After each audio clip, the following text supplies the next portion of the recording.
Call to order the Planning and Zoning Commission meeting, 6 p.m. Monday, May the 12th, 2025, Granbury City Hall, City Council Chambers at 116 West Bridge Street, Granbury, Texas. The first order of business is public comments on agenda items. These are non-public hearing agenda items. Is there any speakers? All right, we'll move on to the consent agenda, the approval of the regular meeting minutes of April the 14th. Are there any corrections to those minutes? If not, I will entertain a motion for approval. Chair, move to approve. I have a motion for approval from Mr. Hafes. Do I have a second? Second. Who was that? I'm sorry. Mr. Class has a second. All in favor? Aye. All opposed? Passes. Next up is item D, the public hearings. We will start with D1. A request of Bill and Alice Hilton to designate the Keith Brock home as a local historic landmark. The property is located at 523 Peach Street, HL-34. Cody. Good evening, Commission. We're actually going to let Angela Durant, the historic planner, present this one since she's handling this and has a lot more information and background than I do. Thank you, Chair. Thank you, Commission. I'm Angela Durant. I'm a planner and the Historic Preservation Officer for the City of Granbury, 116 West Bridge Street. This is the property outlined in blue on the screen in front of you. It is at Peach Street. It's the corner of Peach and Hawthorne Street. This is the view from Peach Street. And sorry, Hannaford Street, not Hawthorne Street. These are some pictures of the site. On the left, you'll see the chimney, and at the top, there's a limestone heart. And on the right is the tongue and groove maple flooring. And you can also see the three-step trim around the baseboards there. These are some interior pics. So the left, you can see this was uncovered during some renovations of the property. You can see some of the early, 1900s construction. It was box and strip. And then on the right, they were doing some repair on the north side and found these bottle caps from the 20s or 30s. So the original box and strip structure was built in 1908, and then in the 30s, the exterior and the additions were started on the property. There's tongue and groove maple floors, the three-step interior trim around the doors and the windows. The interior has the solid 6-panel doors and original casement windows. And then, of course, the exterior cladding that was added in the 30s is peanut brittle limestone pattern. The zoning ordinance has criteria for evaluating landmarks.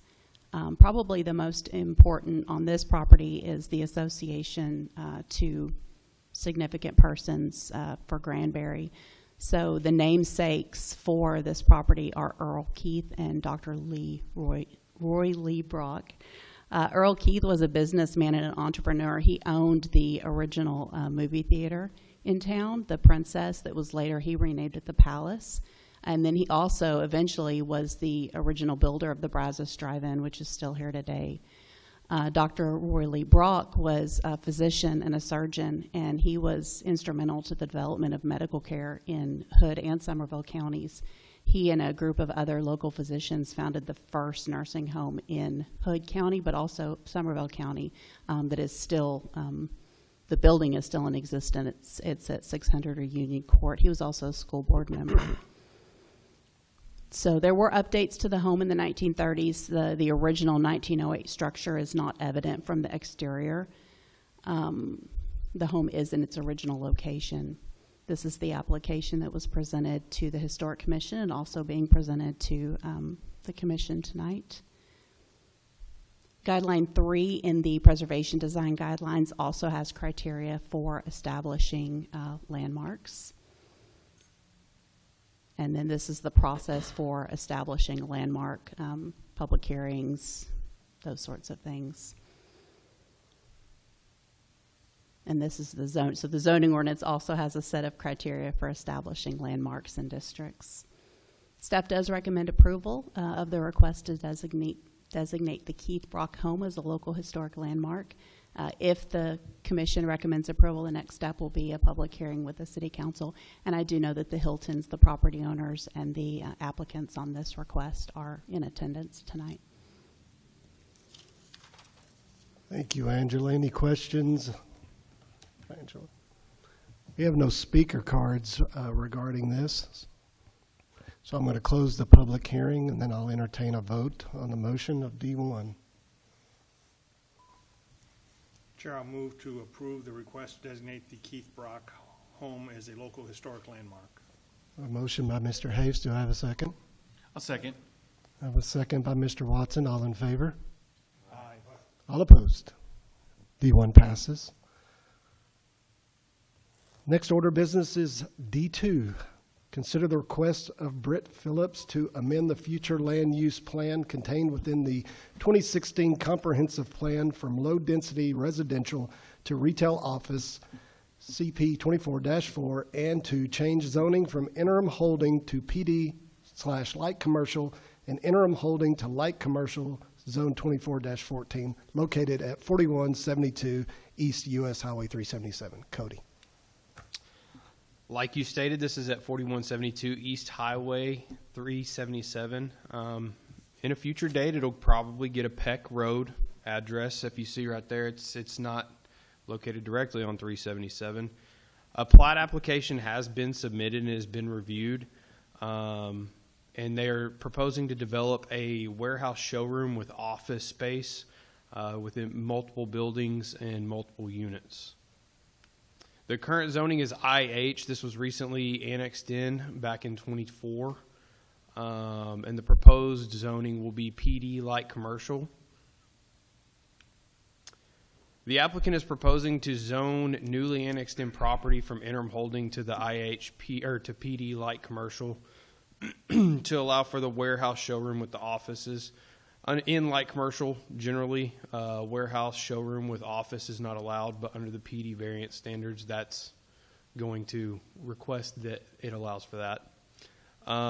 As of right now, they have a moratorium waiver and are going to use an on-site sanitary facility and do this in 2 phases. So the 3 variances that they've got set up in this would be for the existing or for the use itself, allowing for the warehouse showroom with office, changing the front yard setbacks to a 18-foot minimum from a 30-foot, and off-street parking, they would just be providing 1 parking space per 750 square feet plus 1 additional space per building unit proposed, whereas the original, our ordinance requires 1 per 750 plus 1 space per each employee. And the quantity of that, they're not changing any of the other parking requirements for this. This is proposed phase 1, 9,600 square foot on the top, and then a 1,500 square foot and a 3,500 square foot building that are going to house multiple units. And then phase 2 is going to be down on the bottom where the OSSF would be. And once the OSSF is removed, then they would go ahead with phase 2 and build out these additional 8 units. These are the proposed elevations.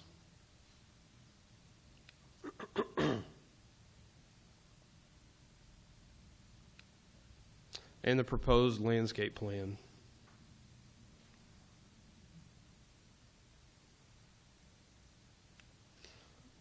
On May 1st, 2025, city staff mailed out 7 public notices to all property owners within 200 feet on the municipal tax roll and within 200 feet of the subject property. And notice was also published in the Hood County newspaper on April 26, 2025, as required by state law and the zoning ordinance.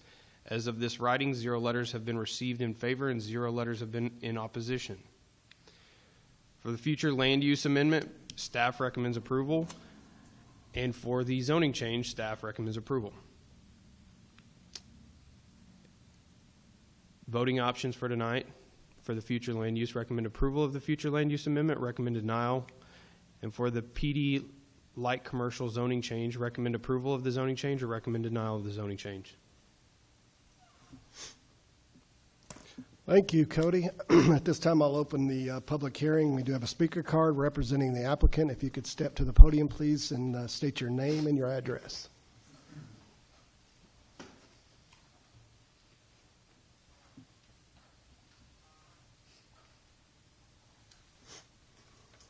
Good evening, Mr. Chairman and Commissioners. My name is Tony Callaway.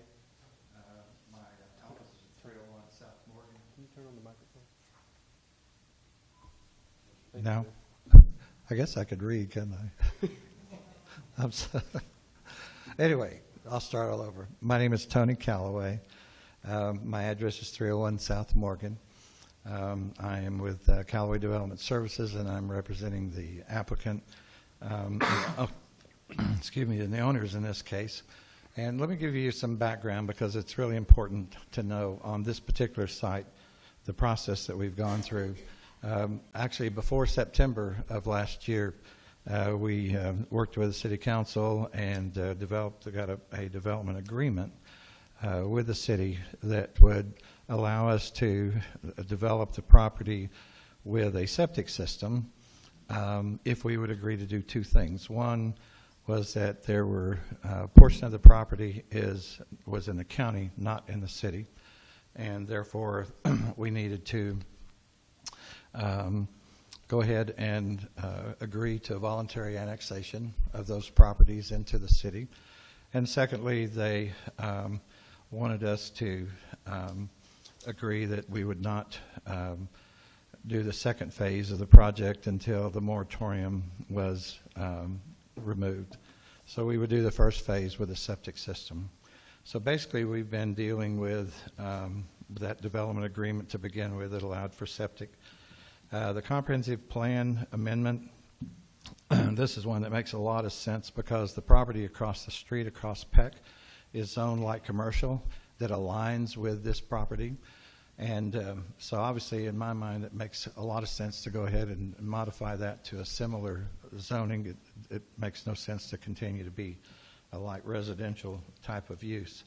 And so in the looking at the development process, in fact, our initial agreement with the city was that we were proposing this type of a warehouse showroom type use. We also went through the preliminary platting process. We did handle the voluntary annexation. As Cody mentioned, we've already completed that. And in the process of going through the plat, it was identified by the city consultant engineers that we really needed to do a very detailed study on this site for drainage because of the creek that comes through this area. So we've spent about 3 months or so in that process, and so we've waited to bring the zoning request to you until, since it's a planned development, until we had the process through with the engineering study, because we weren't exactly sure what we were going to be able to do.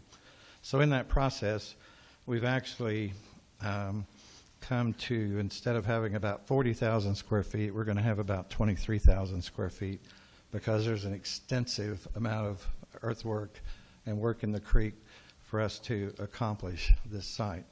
But basically, there's 3 elements in our preliminary plat that we're in the process.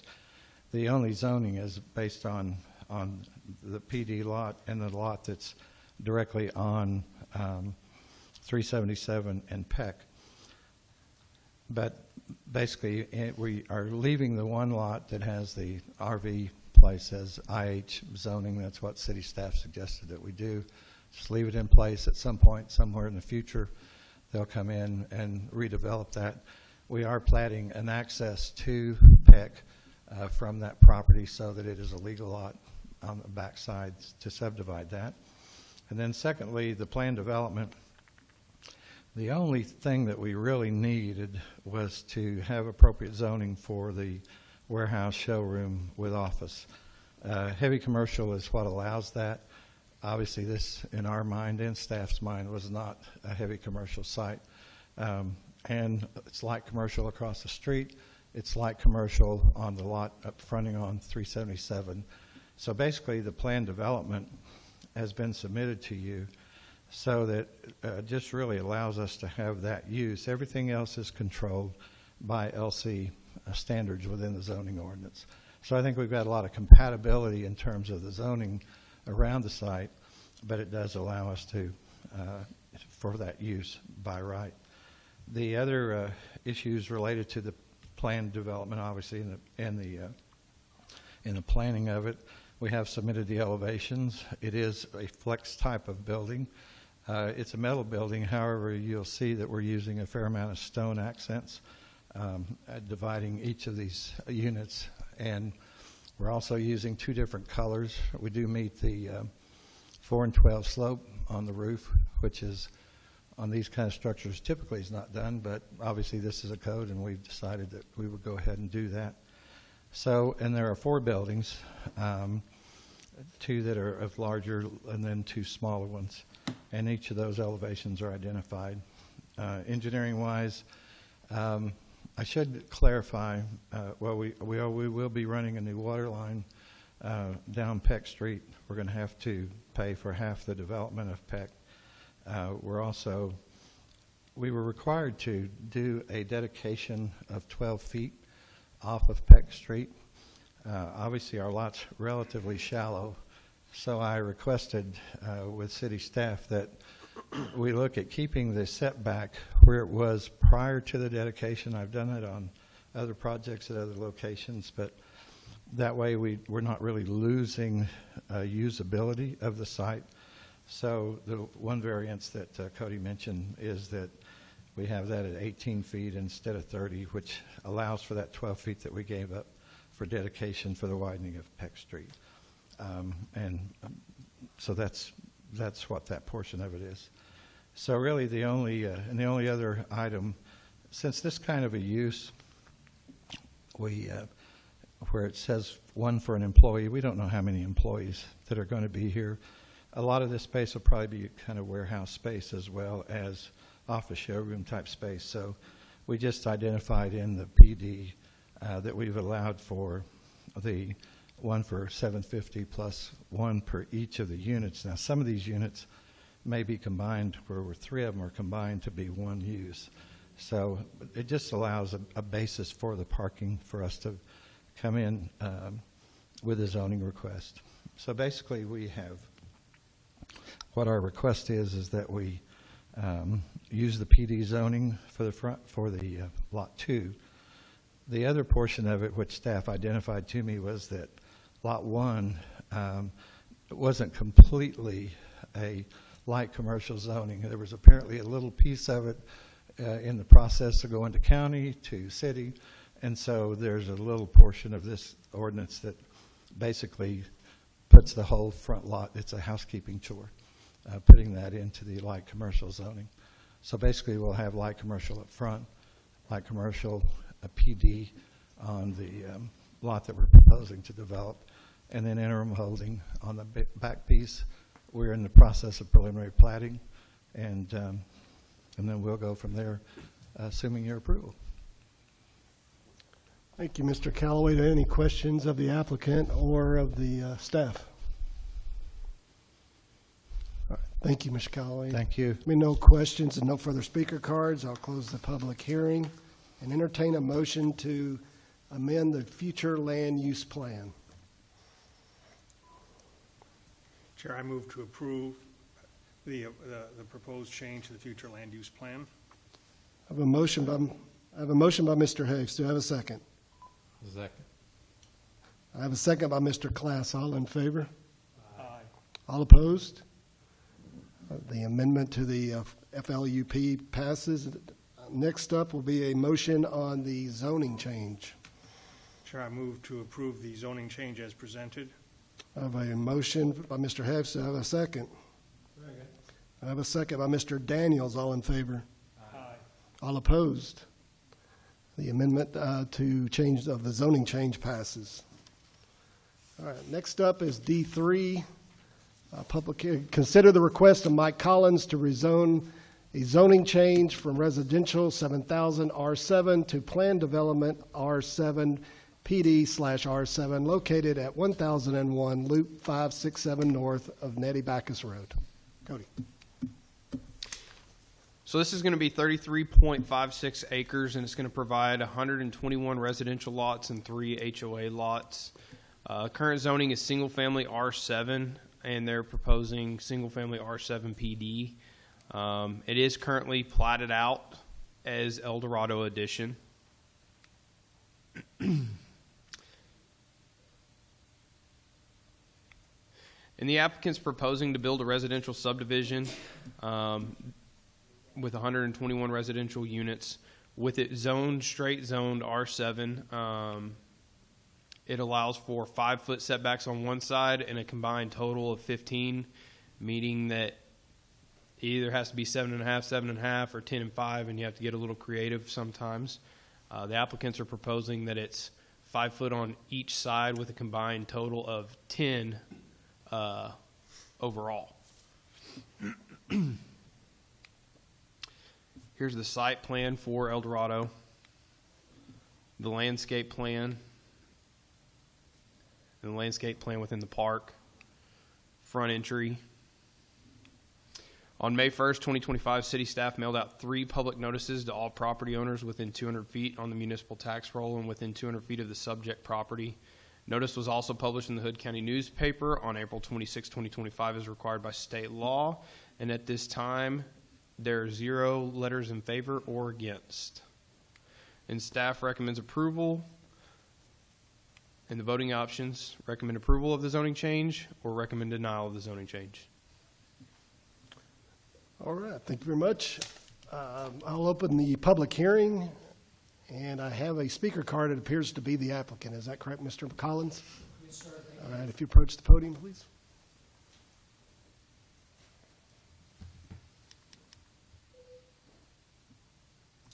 Good evening. My name is Mike Collins. My address is 1806 Summit Ridge Drive in Euless, Texas, and I am representing Bloomfield, the applicant. The change that we're asking y'all to consider this evening is very, very straightforward.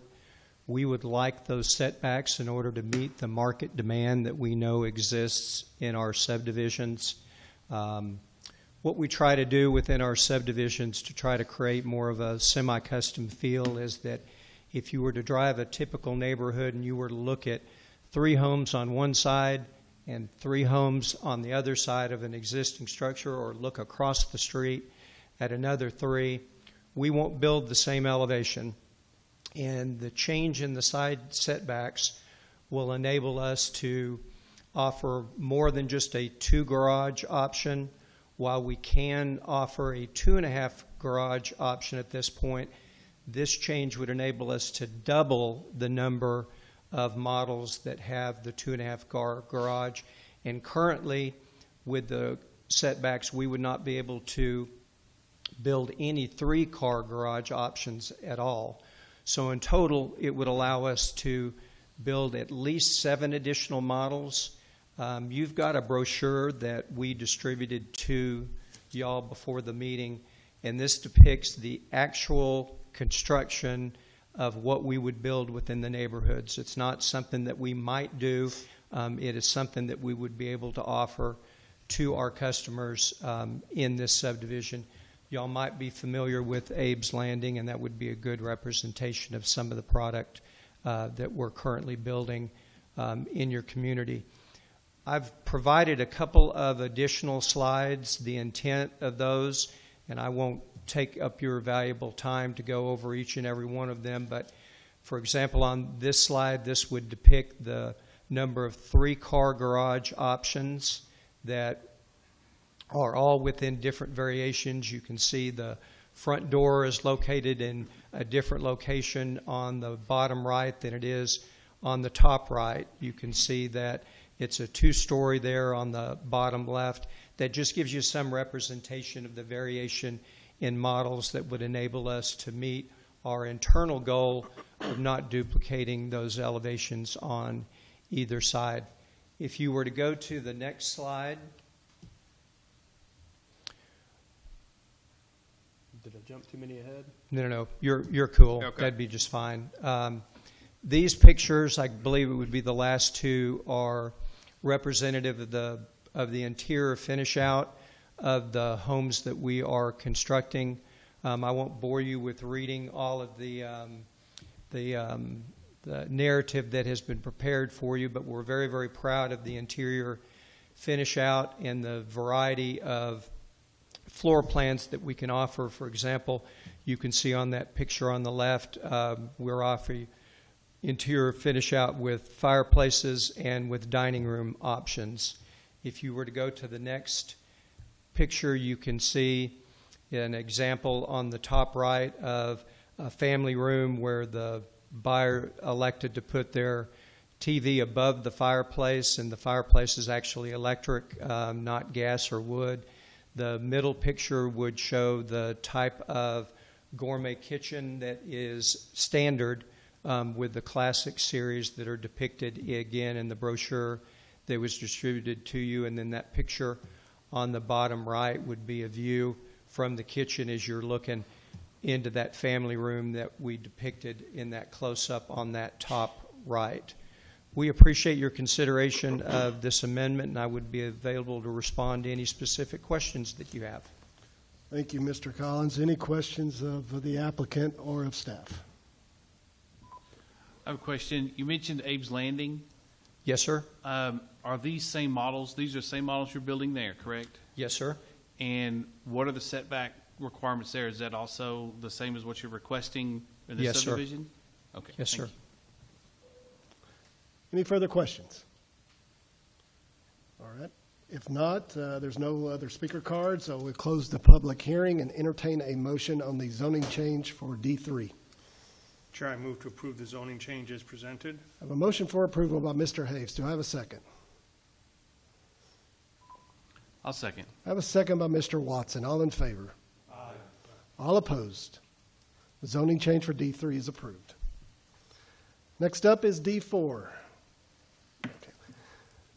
Consider approving the request of Jose Jimenez to abandon the right-of-way for unimproved portions of Live Oak Street, North Crite Street, and North Lancaster Street, and to replat Lot 1R, Block 4 of the Crites Addition, 5.6867 acres, located at 912 West Bridge Street. Cody. So this property was originally a portion of 15 different lots and has 3 portions of right-of-way that are all contained within it. The purpose is to make one single-family residential lot. In order to do that, they would have to abandon the right-of-way and plat it all out. So that's the first step for tonight, is to get that recommendation for right-of-way abandonment. This is what the replat's going to look like.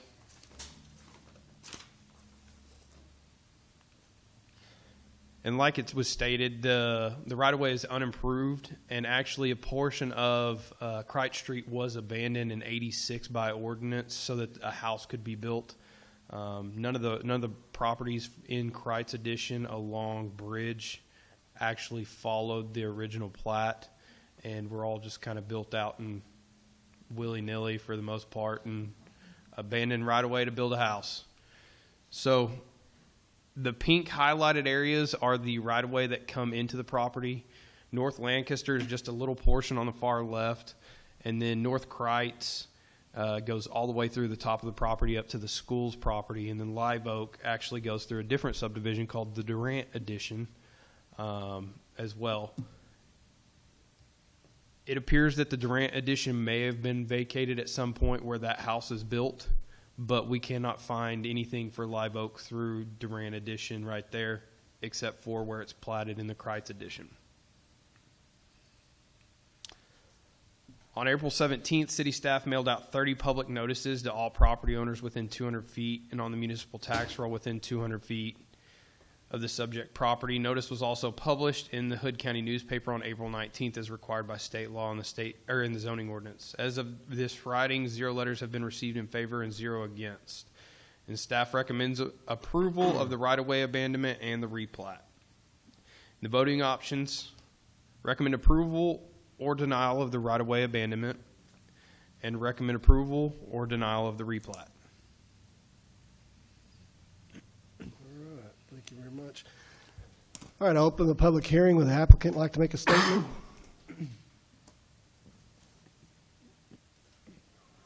You'll approach the podium and just state your name and your address, please.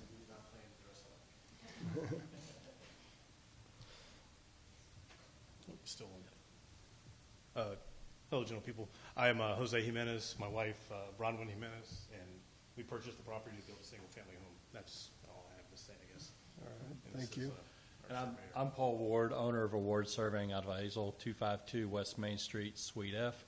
And I'm surveyor of record. If you have any questions, we'll be more than happy to answer for you. Any questions of the applicant or of staff? All right, no questions, and there's no speaker cards for this, so we will close the public hearing, and we'll entertain a motion for the approval of the right-of-way abandonment. Chair, I move to approve the right-of-way abandonment as presented. I have a motion by Mr. Haves. Do I have a second? I have a second by Mr. Daniels. All in favor? Aye. All right, that is passed.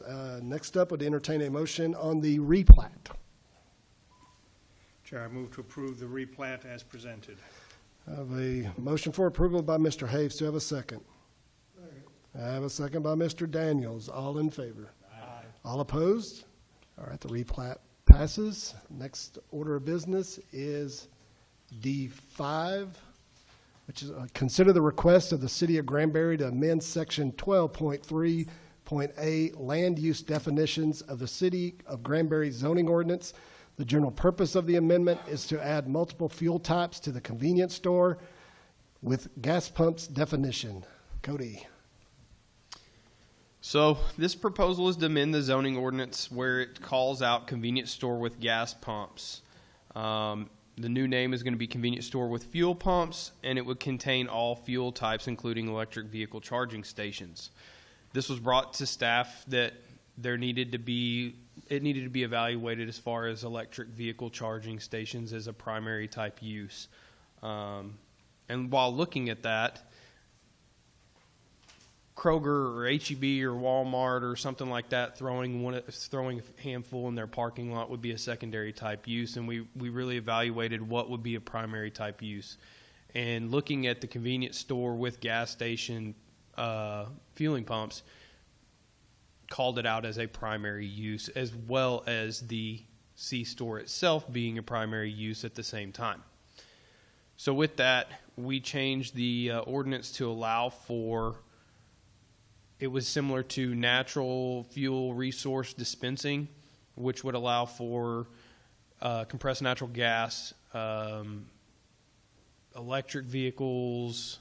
There were several different ones that were in there in the ordinance change.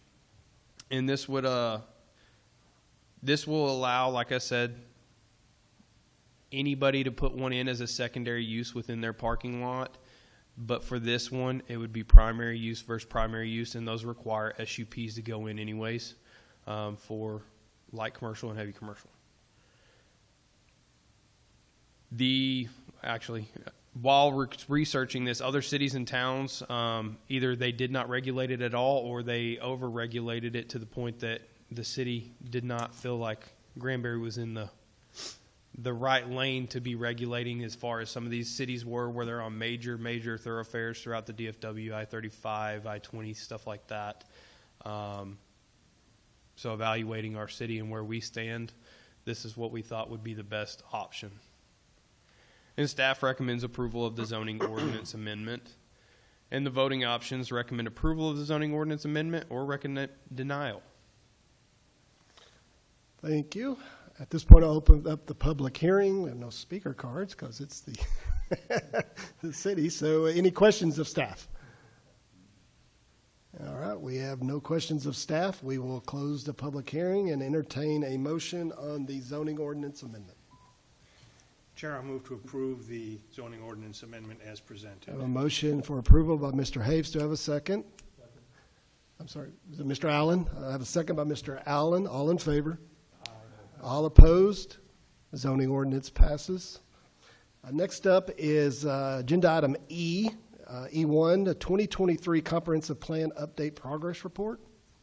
Is that correct, 2023? Yes, it is Okay. correct.